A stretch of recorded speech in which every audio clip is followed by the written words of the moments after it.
नमस्कार मित्रों, मैं आपका मित्र दीपक तनेजा आप सभी का स्वागत करता हूं आपके सबसे लोकप्रिय चैनल योर कालचक्र में। मित्रों, आज हम एक नई सीरीज शुरू कर रहे हैं। ये पंचांग के कुछ अंगों के ऊपर आज बात हो रही है। उसमें से एक बहुत महत्वपूर्ण अंग जिसे मुहूर्त कहते हैं। मुहूर्त की आवश्यकता कब हुई, कैसे हुई, कहाँ से इसकी शुरुआत हुई और वो मुहूर्त हमारे लिए कैसे उपयोगी है। किसी भी कार्य को सफल करने के लिए एक सही मुहूर्त क्यों इम्पोर्टेंट है, वो आज हमें बताने के लिए, सिखाने के लिए हमारे मध्य में बैठी हैं मंजू कुमारी जी। मैं आप सभी के सहयोग से उनका स्वागत करता हूँ। मंजू जी, आपका स्वागत है। नमस्कार। नमस्कार। नमस्कार सर। आज हम लोग यहाँ बैठे हैं मुहूर्त के विषय में जानने के लिए। अगर हम लोग देखें तो हमारे पूर्वज बहुत पहले से ही मुहूर्त का अ, इस्तेमाल करते आ रहे हैं। हमारे पूर्वज जब भी कोई अच्छा काम करते थे, वो आपका फसल के लिए जब खेत तैयार करते थे, उस समय हल चलाने के काम के समय से ही जो है उस समय से लेकर के बीज बोना है, फसल काटना है, इसके अलावा उनका गृह प्रवेश है, विवाह का समय है, या बच्चों का मुंडन वगैरह कराना है।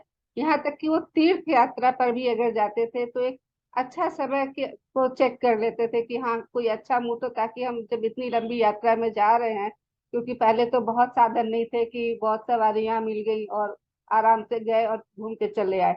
बहुत कष्टप्रद होता था तीर्थ यात्रा, तो वो लौट के अपने घर आ पाए, अपने लोगों से मिल सके, इस सब के लिए भी एक अच्छा सा मुहूर्त देख करके जाते थे। तो उस समय से समझिए कि हमारे यहाँ मुहूर्त का चला आ रहा है। धीरे धीरे ऐसा हुआ कि कुछ खास वजहों से कालांतर में हमारे इसमें जो है मुहूर्त का इम्पोर्टेंस को मुहूर्त को महत्व देना लोगों ने जो है बंद कर दिया। अब उसकी वजह, उसके पीछे अगर हम वजह में जानना चाहेंगे तो सबसे पहला तो जो मेरे को समझ में आता है कि वो है कि ज्योतिषी विद्या का जो उस समय दुरुपयोग होने लगा। लोग अपने अपने स्वार्थ सिद्धि के लिए उसका गलत तरीके से भी यूज करने लगे। उसके बाद हम देखेंगे तो कि अब मुहूर्त अच्छा से नहीं निकला है और लोगों ने काम किया, उस पर सफलता नहीं मिल पाई, तो हुआ कि नहीं ये विद्या ही गलत है, इसका कोई महत्व ही नहीं है, जो भाग्य में लिखा है बस वही होगा, उसमें हम कैसे थोड़ा चेंज ला सकते हैं, इस चीज पे लोगों ने ध्यान देना बंद कर दिया। और उसके बाद अभी का जो वर्तमान समय है उसमें हम देखेंगे कि लोग बहुत व्यस्त हो गए, वो चाहे नौकरी पेशा लोग हो, वो व्यापार करने वाले लोग हो, या घर में भी जो लोग हैं वो बहुत ही ज्यादा व्यस्त हो गए हैं। उनके पास इतना समय नहीं है कि हम अच्छा मुहूर्त निकाल सके, क्योंकि उनको इसकी समझ ही नहीं है कि मुहूर्त से हमको फायदा क्या हो सकता है। और इसी समय अभाव के कारण उन लोगों ने क्या किया कि उनके पास जो नौकरी पेशा वाले लोग हैं तो अपनी छुट्टियों के अनुसार देख लेते हैं कि चलो हमको अपनी छुट्टियां कम से कम लेनी पड़े, हमारा छुट्टी का जो वेतन है वो भी बच जाएगा। व्यापारी लोग भी सोचने लगे कि चलो जिस दिन मार्केट की बंदी है उसी दिन कर लेते हैं कि वो हमारा कस्टमर ऐसे ही चला जाए। तो इस तरह से लोगों ने करके जो है अपने समय के अनुसार, अपनी सुविधा के अनुसार अपना शुभ कार्य को करने के लिए समय निर्धारित करने लगे।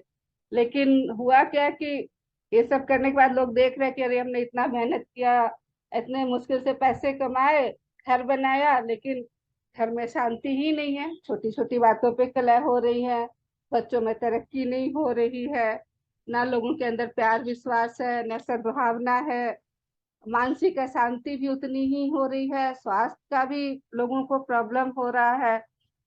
इसके अलावा नौकरी वाले लोग जो है उन्होंने देखा कि भाई बॉस से पटरी ही नहीं खा रही है हमारी, उनके साथ हमारे जो सहयोगी हैं वो हमारा सपोर्ट ही नहीं कर रहे हैं, किसी न किसी वजह से प्रॉब्लम हो जा रहा है। तो ऐसे छोटे छोटे बात को लेकर के जब प्रॉब्लम शुरू हुआ, तब लोगों ने इसके ऊपर ध्यान देना शुरू किया कि भाई क्या कारण हो सकता है कि इतनी प्रॉब्लम आ रही। पहले तो नहीं होता था, कम कमाते थे लोग तो भी मजे से रहते थे, सब लोग मिलजुल के गुजारा कर लेते थे। तो जब लोगों ने इस चीज पर ध्यान देना शुरू किया तो उन्होंने पाया कि दो तीन कारण इसमें उन लोग को खास समझ में आए कि ऐसा हो सकता है। उसमें एक आपका था वास्तु से रिलेटेड कि भाई घर का वास्तु खराब है या ये वो। दूसरा समझ में आया कि जो उन्होंने काम किए उसमें शुभ मुहूर्त का निर्धारण नहीं किया, शुभ समय का निर्धारण नहीं किया, जिसके पीछे भी ये प्रॉब्लम आ रही थी। तो मुहूर्त है क्या, ये भी तो जानने की बात है कि आखिर मुहूर्त है क्या। तो मुहूर्त के लिए हम देखते हैं कि उसका जो मेन मतलब होता है वो 2 घटी का समय होता है। हमारे यहाँ जो मुहूर्त होता है वो एक मुहूर्त 2 घटी का होता है, क्योंकि हमारी जो पहले लोग, हमारे ऋषि मुनि लोग जो समय की गणना करते थे वो घटी पल के अनुसार करते थे, तो घटी शब्द का यूज किया गया है। और एक घटी जो होता है वो 24 मिनट का होता है।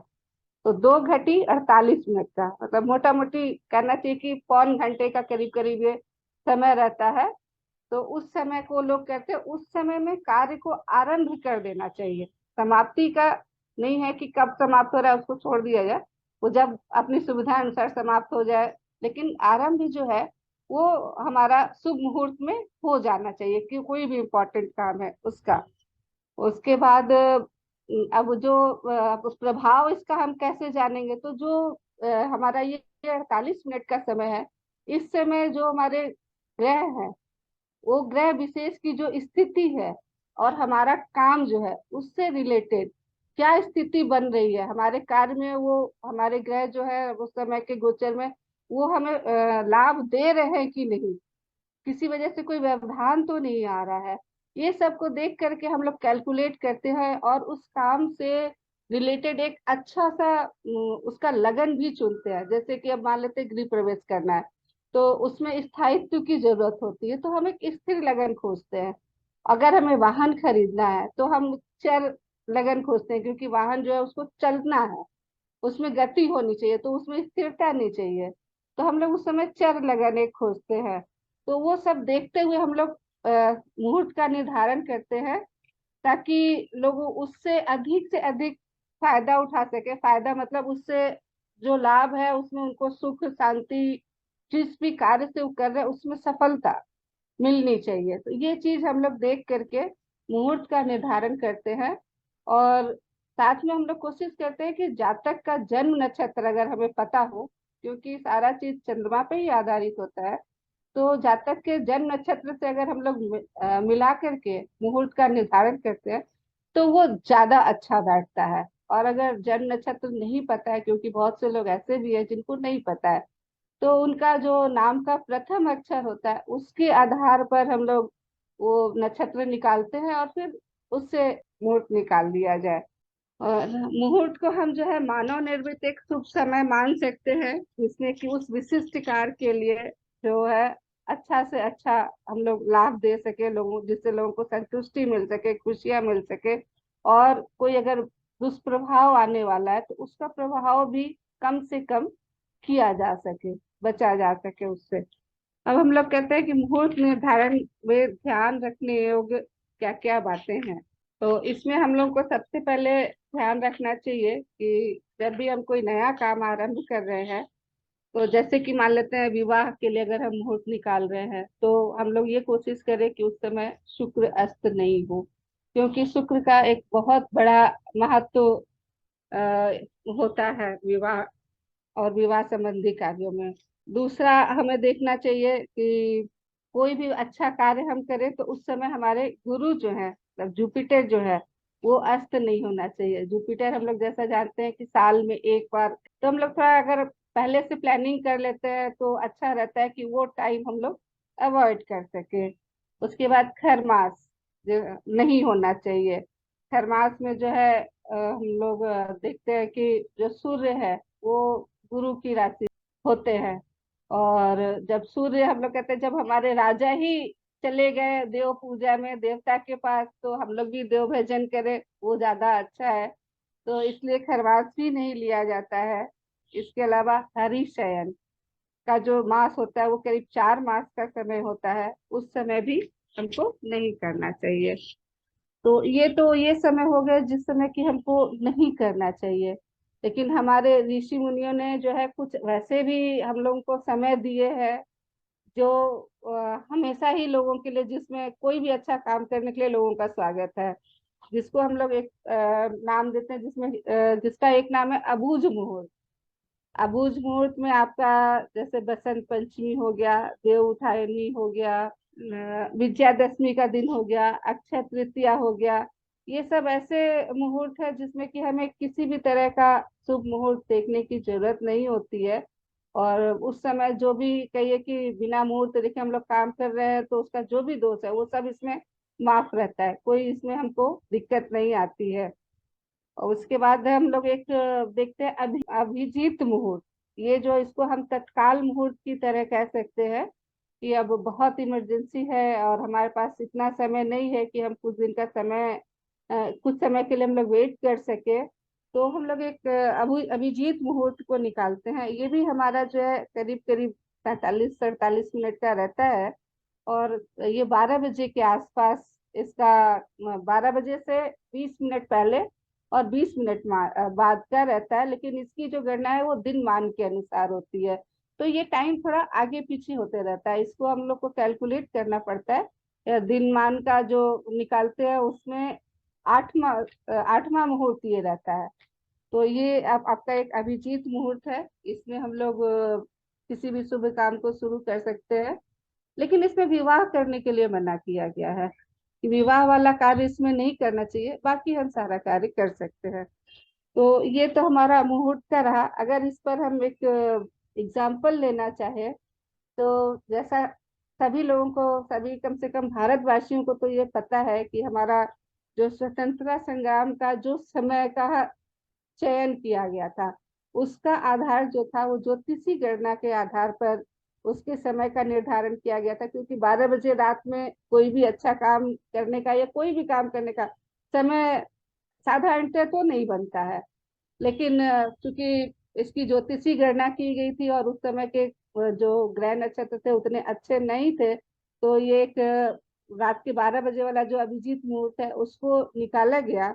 और उस समय जो है हमारे बहुत अच्छे जो ज्योतिष लोग थे, जिसमें कि श्री हरदेव शर्मा त्रिवेदी और पंडित सूर्य नारायण व्यास जी, इन लोगों ने जो है हमारे बाबू राजेंद्र प्रसाद जो कि बाद में हमारे प्रथम राष्ट्रपति बने, उनको ये सुझाव दिया था कि हम लोग रात के 12 बजे का टाइम लेते हैं तो वो हमारे लिए अच्छा रहेगा। अब उस समय की अगर हम कुंडली बनाए 15 अगस्त 1947 का रात का 12 बजे का, तो हम लोग देखेंगे कि उस समय चंद्रमा जो है वो पुष्य नक्षत्र में था, जिसे कि बहुत ही शुभ मुहूर्त माना शुभ नक्षत्र माना जाता है।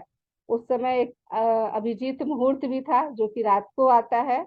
और लगन वृष लगन था, क्योंकि हमें स्वाधीनता जो है स्थिरता के लिए चाहिए थी, स्थिर होना चाहिए था हमारा, हमेशा तरक्की हमको चाहिए थी। तो एक वृष लगन उस समय उदय हो रहा था।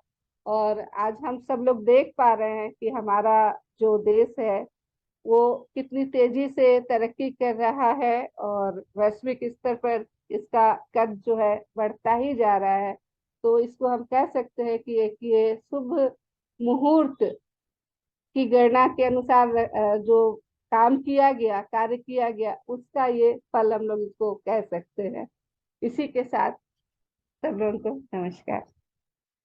बहुत बढ़िया। शुभ मुहूर्त क्यों, कैसे, किस तरह निकाला जाता है, उसका महत्व क्या है, इसके विषय में आपने बताया। मैं यहाँ एक चीज़ और जोड़ूँगा कि पुष्य नक्षत्र में भी विवाह को छोड़ के बाकी अन्य सभी शुभ कार्य करे जा सकते जी जी जी तो पुष्य नक्षत्र सर्वश्रेष्ठ नक्षत्र कहा गया है। जी जनरली पुष्य नक्षत्र वालों के विषय में जब बात होती है तो बहुत ही शुभ-शुभ जो शब्द होते हैं, सारे पॉज़िटिव वर्ड्स जो होते हैं उनके लिए इस्तेमाल होते हैं। एक बहुत अच्छा नक्षत्र और एक बहुत अच्छा वीडियो, एक इन्फॉर्मेटिव वीडियो। इसी के साथ मैं यहाँ एक अनाउंसमेंट करना चाहूँगा कि हम जल्दी ही मुहूर्त और जो अपना पंचांग है, इसके विषय में एक अपनी नया बैच शुरू कर रहे हैं। तो जो जी इस नए बैच में जुड़ना चाहते हैं, वो हमारे आने वाले कुछ समय बाद उसमें क्या-क्या बताया जाएगा, उस वीडियो का इंतज़ार करें और जैसे ही वीडियो देखने के बाद उन्हें लगता है कि ये विषय उनके लिए बहुत उपयोगी है, सीधा संपर्क करें। इसी के साथ आज के लिए बस इतना ही। मंजू जी, आप अपना मोबाइल नंबर बता दीजिए। जी, मेरा मोबाइल नंबर है 9771855054। तो आज के लिए बस इतना ही, फिर मिलते हैं। नमस्कार, धन्यवाद। नमस्कार।